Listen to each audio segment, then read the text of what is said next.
Hey guys, welcome back to another math lesson with HKM Math and Science. This video is about equations with brackets, and the learning intention for today is to learn how to solve algebraic equations with brackets, and by the end of this lesson we should all be able to expand brackets, be able to collect like terms, and finally be able to solve equations with brackets.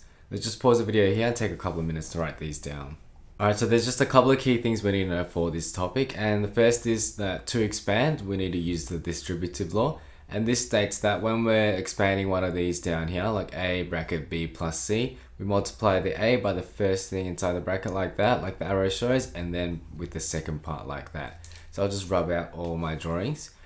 In short, it's just that multiplied by that, and then that multiplied by that. Same goes with a bracket b minus c. It's a times b here, and then a times, remember you got to always consider that sign right in front of each letter. So that will be a multiplied by negative c, which is why we get minus ac over here like that. So more examples, we have 3x plus 4. We did 3 times x here, that gives me 3x. And then we did 3 times 4, that gives me plus 12. And this one, I'll just write the arrow there as well. This one is 4 times b, and then 4 times negative 2 there, which gives me 4b minus 8.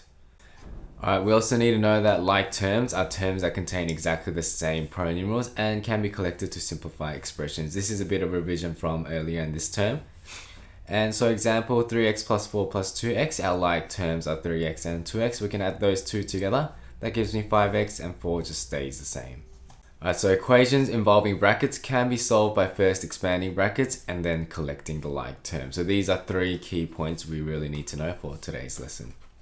Alright, so let's have a go at some example questions here. First one is 4x plus 3. Remember, we multiply that by that part and then that by that. So we get 4 times x, which is 4x, and then 4, I'll just write it down, 4 times 3. That gives me 4x plus 12. Moving on to question B, same deal here.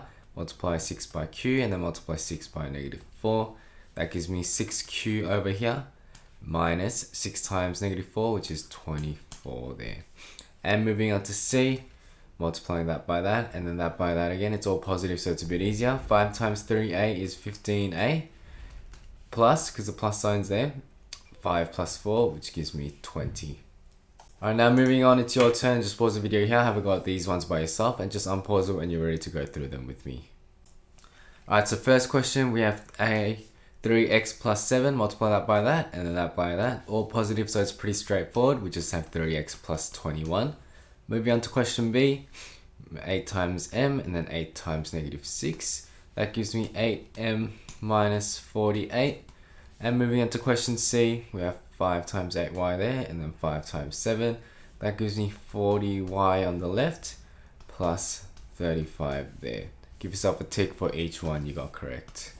And just before I move on, I'd like to give a massive shout out to Zulkanan, Soha, Govika, and Zanab for being amazing students this term. Let's keep the good work up. And if any of you guys want a shout out in the future, go hit that like button and let me know in the comments section below. Alright, now moving on, let's have a go at these questions. This one focuses on like terms. So let's have a go at simplifying these expressions. We have 2x plus 5 plus x here. Our like terms are 2x and x. Let's start by grouping those together. 2x plus x plus 5. It's just a good habit to get into. I know it's pretty straightforward when you have simple equations like this, simple expressions like this I should say. But once it gets longer, it's really helpful to group them first. So we have 2x plus x plus 5. 2x plus x gives me 3x. And the 5 can't be simplified any further, so it'll just be 3x plus 5. Moving on to question B. We have 3a plus 8a plus 2 minus 2a. I'm just circling all the like terms. I should circle the signs in front as well because they are brought over. So this one is pretty much a plus because there's no sign in front of it. That one's plus as well, and that one's a minus. So let's just rewrite that. That gives me 3a plus 8a minus 2a plus 2 plus 5. Alright, let's start by simplifying the a's together. 3a plus 8a gives me 11a, minus 2a is 9a. And then we have plus 2 plus 5, that gives me plus 7. So that should be your answer, 9a plus 7. Alright, now it's your turn. Just pause the video here and have a go at these ones by yourself. And just unpause them when you're ready to go through them with me. Alright, starting off with question A, we have 4a plus 7 plus 2a. Remember, group the like terms first. We have 4a and 2a next to each other. That gives me 6a plus 7. And moving on to question B, let's group the like terms here again. We have 4a plus 9a minus 4a. Remember, we've got to bring the sign in front across as well. Plus 3 minus 6.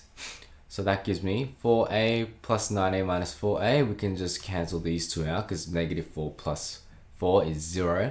So we've got 9a plus 3 minus 6. And that gives me 9a minus 3. Give yourself a tick for each one you got correct there.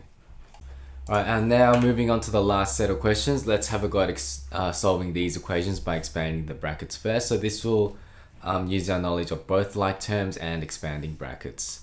So let's have a go at this one. 3x plus 2. We need to do that first. So that gives me 3x plus 6 equals 18. So we're trying to solve for x here.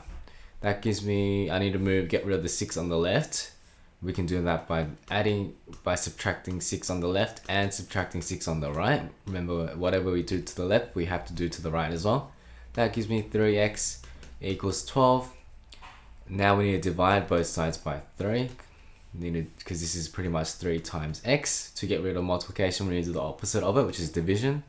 So that gives me 3x over 3.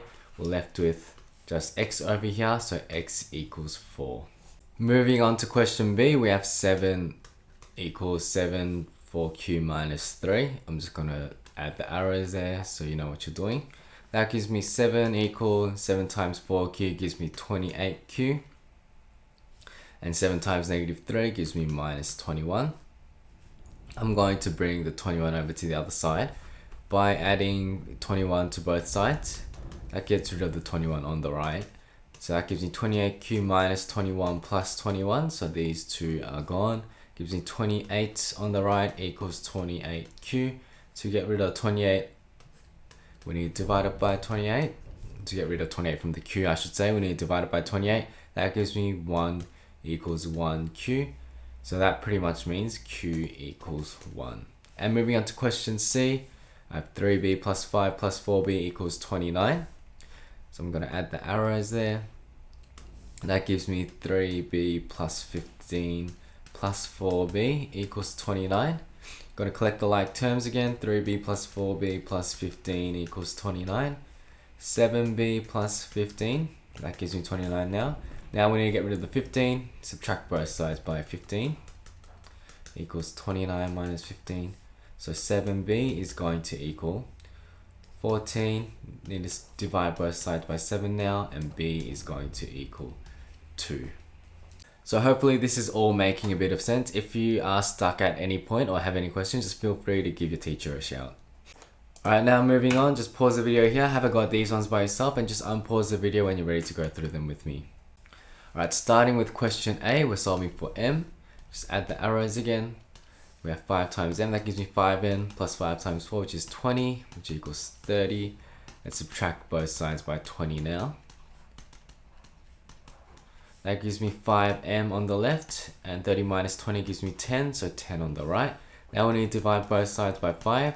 That gives me m on the left, and 2 on the right. So the first one is m equals 2. Give yourself a tick if you got that one correct. Now moving on to question B. I'll add the arrows for you again. So I have 50 equals 10 times 3x, that gives me 30x. And 10 times negative 1, that gives me minus 10. Now I need to add both sides by 10. That gives me 10 plus 50 equals 30x minus 10 plus 10. So I get 60 on the left and 30x on the right. Now I need to divide both sides by 30. That gives me 2 on the left and x on the right. So in short, that's pretty much x equals 2. Give yourself a tick if you got that correct. And moving on to question C. 5q minus 1 plus 2q equals 23. I'll just add the arrows for you again. That's 5q minus 5 plus 2q equals 23. 5q plus 2, oh, I should write them next to each other, sorry. That gives me 5q plus 2q minus 5, not sure why I wrote a 2 there. Minus 5 equals 23. 5q plus 2q equals 7q. Still got the minus 5, that equals 23. Now I need to add 5 to both sides to get rid of it from the q. So I'm just going to do that now. 7q minus 5 plus 5 equals 23 plus 5. Why am I writing all these random numbers? It should be 5 then. That gives me 7q on the left. Those two are gone. And 28 on the right. Now I need to divide both sides by 7. So q is going to equal 4 there. Let's just have a flick there. Give yourself a tick if you got that one correct as well. Alright, now that brings us to the end of this video. Hopefully you guys are now able to expand brackets, can collect like terms, and can solve equations with brackets. Thank you guys for watching, and I'll see you guys all back online.